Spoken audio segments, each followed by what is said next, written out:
I am Werner von Braun.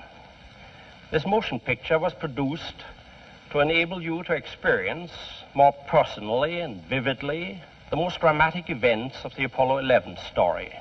The pictures and sounds are real, recorded in real time, where the action really was.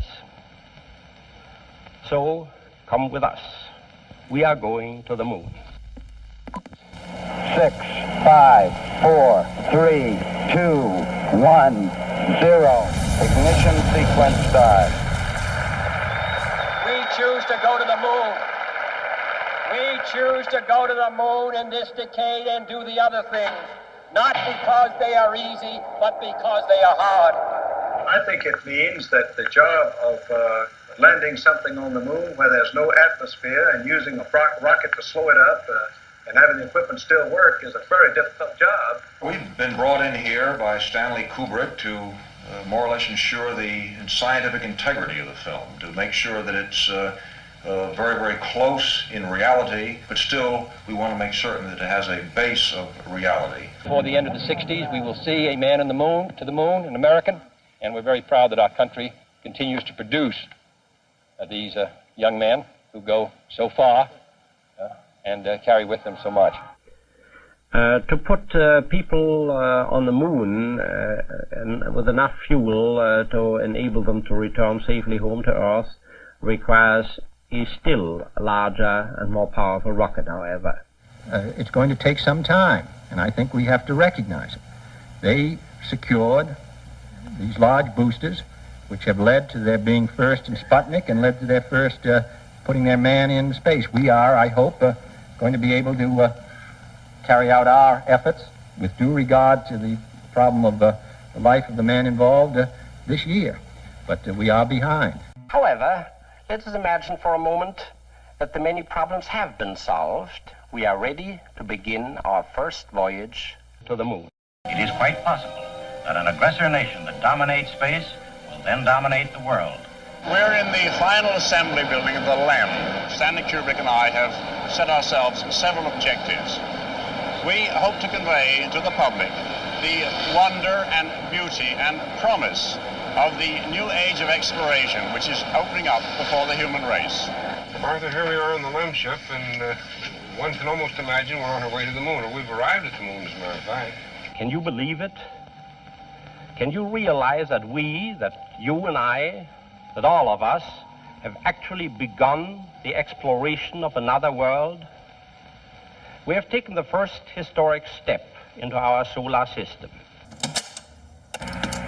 Take one. It's one small step for man, one giant leap for mankind. Take two. It's one small step for man, one giant leap for mankind.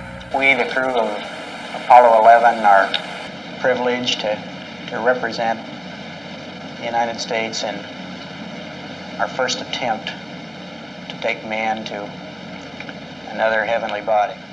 Man walks on the moon. Man walks on the moon. The first man from Earth walked on the surface of the moon this morning, and the suspense here in London is unbelievable.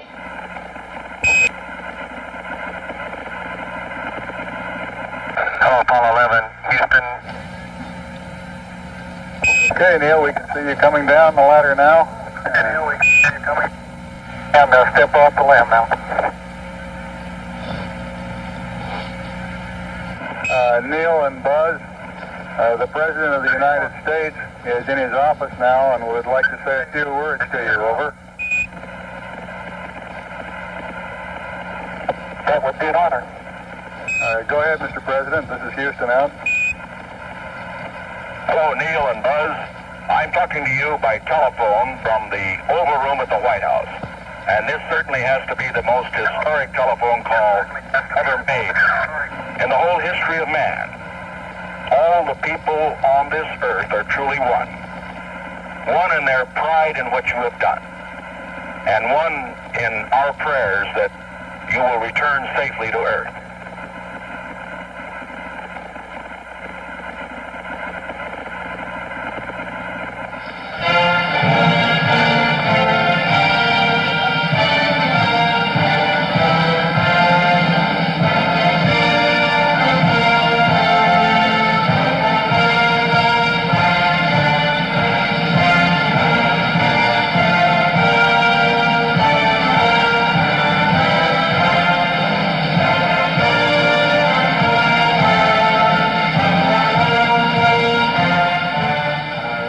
presented by NASA, the National Aeronautics and Space Administration.